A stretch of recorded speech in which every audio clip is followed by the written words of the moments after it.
ఆమె ఎందుకు కామాక్షి కామదాయిని అవుతుంది అంటే ఆమె యందు సరస్వతీ శక్తి, లక్ష్మీ శక్తి, ఆమె యందే పార్వతీ శక్తి, మూడు శక్తులు కలిగి ఉన్నటువంటి మూలపుటమ్మ. కాబట్టి ఆవిడ ఏదైనా ఇవ్వగలదు. ఆ కామాక్షి కామదాయిని, కోరిన కోరికలు తీరుస్తుంది.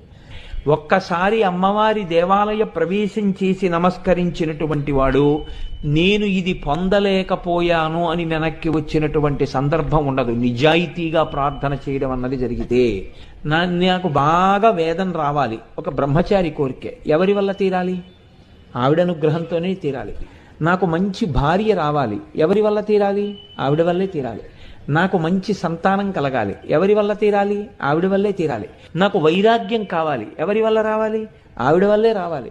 జ్ఞానము కావాలి, ఎవరి వల్ల రావాలి? ఆవిడ వల్లే రావాలి. చిట్ట చివరికి మోక్షం కావాలి, ఎవరివ్వాలి? ఆవిడే ఇవ్వాలి.